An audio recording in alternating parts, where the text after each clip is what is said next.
las primeras e inolvidables imágenes de la Guerra de las Malvinas. Y me dijo que salía embarcado para Malvinas.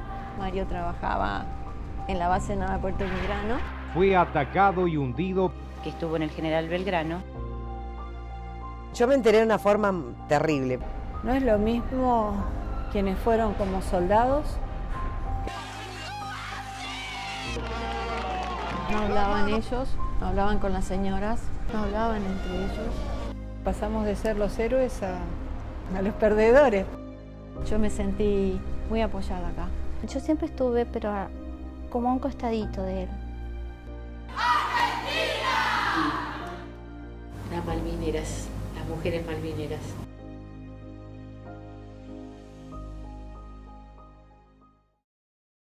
El balcón del histórico Cabildo de la ciudad de Buenos Aires, el presidente de la República Argentina, en esta jornada memorable, donde la democracia ha vuelto a la vida de la nación. El doctor don Raúl Ricardo Alfonsín se encuentra saludando a todo el pueblo reunido aquí en la Plaza de Mayo. Pero ser una sombra. A mí siempre digo que soy una mujer privilegiada. Despedí al que se fue y recibí al que volvió. La mayoría de los grupos familiares hacen referencias de lo que no se habla, de lo que no se habló de la guerra, de lo que no se habló como sufrimiento, ¿sí? Porque la detalle y la descripción uno lo puede leer en un libro de historia, pero el tema de qué sufrió ese esposo, ese padre en la guerra, esto no se habla mucho. Hubo un momento histórico. Este retorno se hace en el momento del proceso, ¿sí?, militar, y esto también da una connotación que el silencio era imperante. Además de que ellos recibieron, muchos de ellos, no todos, muchos de ellos recibieron la amenaza verbal, otros la amenaza por escrito, firmada, de que no podían hablar de lo que habían vivido. Desde mi disciplina uno diría, lo que no habría que haber hecho era eso. Es un tabú. O sea, no sé, hace 10 años o 20 años sería tabú el sexo, ahora por ahí el tabú es Malvinas. El pacto de silencio no lo quebrás, porque yo entendí que sé que en algún momento él ha podido, y ni siquiera es que ha hablado conmigo recién, no hace muchos años que él ha podido abrirse, pero con cosas muy, muy pequeñas. Siempre me dijo que si eran hombres, todo lo que había pasado, hombres de bien, todo lo que habían pasado en Malvinas quedaba en Malvinas, que no tenían que hablar, porque bueno, todo eso pertenecía a lo que habían vivido allá. Me contó después de muchos años, ahora, ya cuando estaba por sacar la pensión, que ahí empezaron a hablar los chicos porque nadie contaba nada. Todos vinieron calladitos y no podían decir nada. Nada de lo que habían pasado, lo que habían sufrido allá, nada. Yo nunca le pregunté nada porque como él no hablaba, entonces yo que iba a preguntarle si no tenía ganas de decir. No, nunca me contó. Nunca me contó y nunca estaba en el ejército en ese momento. Yo sabía que era militar y todo, pero no me contó. Pero yo me enteré de una forma terrible, porque un día estábamos durmiendo la siesta y pasó un avión, se ve, y él escuchó y se enloqueció. Y yo lo miraba y le digo, ¿qué le pasa? Porque realmente no entendía nada. Y bueno, después me dijo que él había estado en una guerra y que cada que escuchaba esos ruidos así le impactaban muchísimo. Me dio miedo porque en ese momento, uno que era chica, pero no entendía nada, pero tampoco sabía lo que era una guerra, porque viste que nosotros no sabemos lo que es una guerra. Y cuando lo conocí a él y verlo así, empecé primero a asustarme, después ya era como común. A esa vez que me contó y después nunca más. Nosotros años no tocamos el tema de lo que fue la guerra. Porque él no hablaba con nosotros, muy poco. Supongo que porque no quería, como todos, porque la mayoría no hablan, ¿eh? Creo que entre ellos sí hablan y se entienden, porque también lo dicen una parte que él no necesitaba hablar con ellos. El estar y mirarse, ya con eso era suficiente. Entonces, en mi memoria, en mi registro, Malvina no existía. Cuando me enfrenté a la realidad de ver a un veterano, yo decía, ¿qué le pasa a este pibe? Algo le pasa, porque la reacción que tuvo no era normal. Y yo no estaba acostumbrada a eso tampoco. Entonces ahí nos empezamos a descubrir los dos lo que habíamos pasado. O sea, él, lo que le pasaba a él y cómo yo me enfrentaba a esa realidad de él también. Nos costó aceptar que la habíamos perdido. Asumir la derrota nos permitió madurar. Como les ocurrió a tantos otros pueblos, poderosos y débiles. Perder una guerra no significa callar ni renunciar derechos.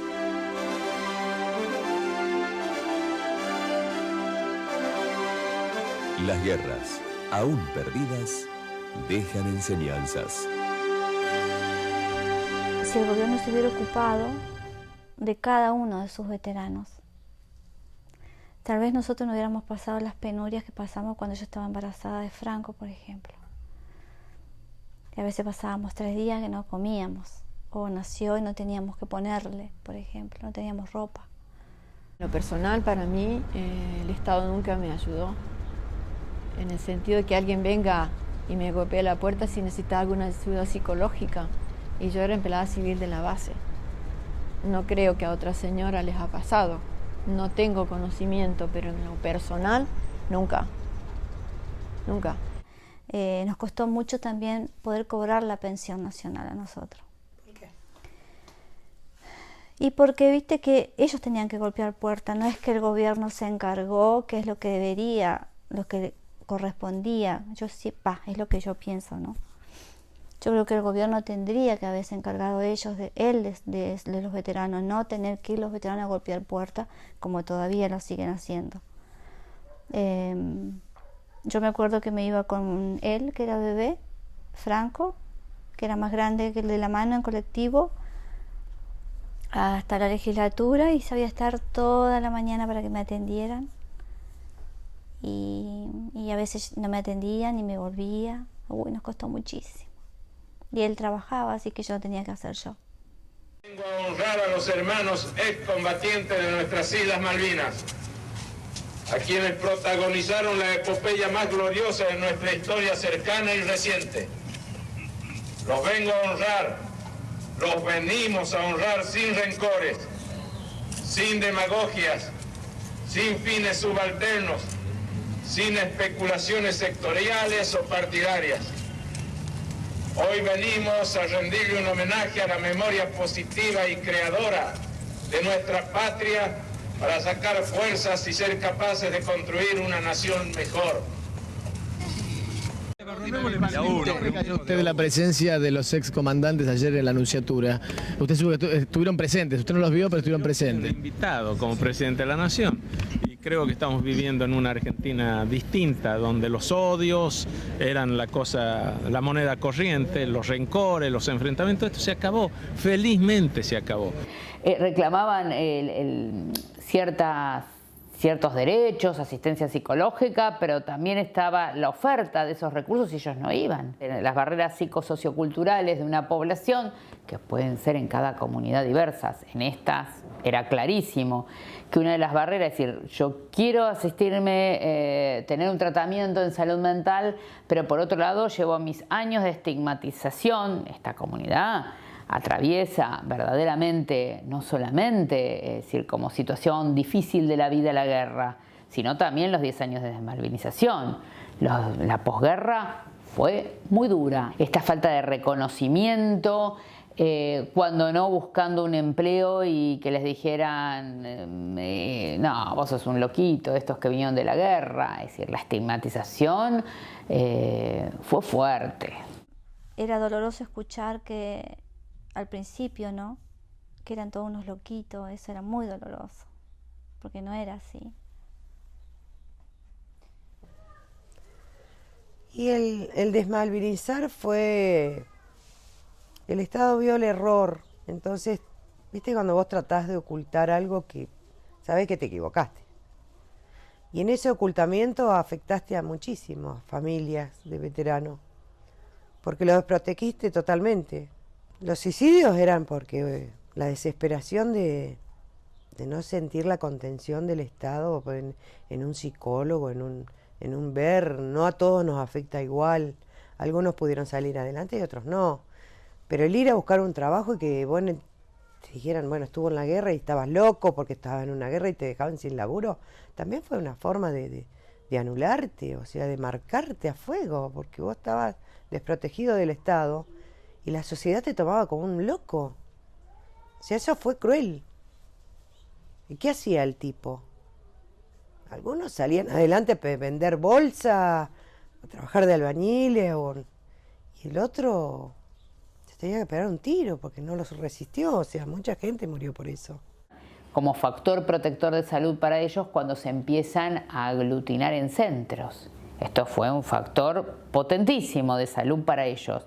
Pero empiezan a hablar entre ellos, muy endogámicamente, y no hablar con las familias. Esto no quiere decir, por supuesto, que sea uniforme. Hay familias que sí lo han podido hablar de un modo u otro, pero muchos sintieron esta amenaza que en algunos casos se perpetúa hasta el día de hoy, ¿sí? Que en un momento se dieron cuenta que esto traía otras consecuencias en su vida personal, en su pareja, claro, porque había cosas que no hablaban y que lo hablaban solamente con su grupo de amigos. Y a veces, para hablar entre amigos, también, bueno, acompañaban con otro tipo de cuestiones y otros excesos, ¿sí? Y así también llegaban a su casa. Y esto también generaba trastornos en las relaciones interpersonales. Porque los centros son centros de veteranos de guerra, no dice centro de veteranos de guerra y grupo familiar. Alguno que otro en el país tiene esta connotación. Es masculinidad hegemónica, indudablemente.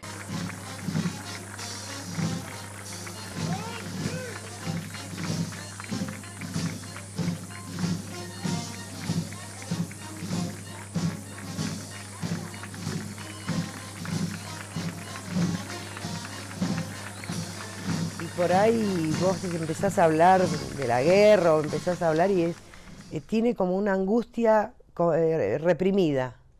Entonces son temas que a mí no me gusta tocar mucho. Pues yo sé que le afecta hablar de la guerra y personalmente de su historia. Capaz que de otro compañero habla y es muy tranquilo en el habla, pero de él no, de lo que a él le pasó no. Yo sé que debe haber vivido situaciones fuertes, pero no llegué a conocer, las conozco como por flash. Viste, viene algo que le pasó y dice, vos sabés que cuando yo estuve en la isla tal cosa. Pero es un flash. Vos te sentás a hablar con él del tema y se tiene que cortar. Porque vos sabés que ya estás tocando el hueso. Cuando llegás ahí es como que no podés seguir. Porque lo pones mal. Entonces, bueno, ante la situación vos preferís no hablar. Y él me decía, yo no puedo ver sufrir a nadie. Pero bueno, pero estoy teniendo un hijo, es vida, o sea, tomalo de ese lado. No, a nadie. Y de hecho nunca estuvo cuando alguien sufrió, nunca. Yo respeté porque yo sé que lo que él pasó mucha hambre, mucho frío. Incluso creo que parte de su enfermedad se la debe a él, a la guerra. Es que a él no darte la posibilidad de que él te cuente, ¿vos qué vas a hacer? Estar el 2 de abril abrazarlo, o cada tanto si ves algo abrazarlo, como era mi caso, nada más. ¿Qué más podías hacer? Yo creo que las mujeres sabemos cuando nos tenemos que mantener así, al margen o en silencio, y respetar ese silencio, porque de eso se trataba, respetar el silencio de él. Por ahí le preguntábamos a los chicos, cuando eran más chicos, y le decían, no, hijo, no quiero hablar. Nosotros en el medio íbamos transitando la vida, siendo padres, viviendo. Hoy soy abuela. Para mí era acompañarlo y acompañarlo de la manera más digna que se puede.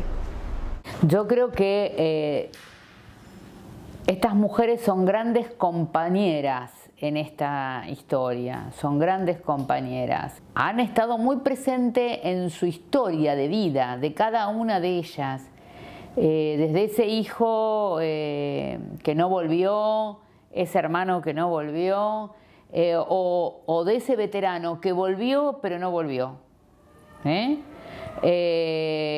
O de ese veterano que volvió de un modo tan distinto y tan difícil de comprender a veces y entender, ¿sí? Y ellas asumiendo ese lugar de compañeras en el camino, ¿no? Que también fue como una oportunidad de reencuentro. Creo que son encuentros y desencuentros, pero que me parece que te ayudan como a fortalecerte, el sentirte entre pares. Creo que forma como un espíritu de camaradería que me parece que a Horacio lo ha fortalecido muchísimo. Y cuando vinimos a Neuquén, sí, ahí fue donde encontré a Daniel David y empezamos a trabajar juntos Malvinas, y ahí me inserté con los veteranos, conocí a los otros veteranos, y ahí fue donde empezamos a compartir muchas cosas, ellos como veteranos y yo como familiar. O sea, al encontrar los veteranos acá, era como que teníamos algo en común con otra persona, y los veteranos, como ellos entre veteranos se apoyan y apoyaron a los familiares también. Yo me sentí muy apoyada acá.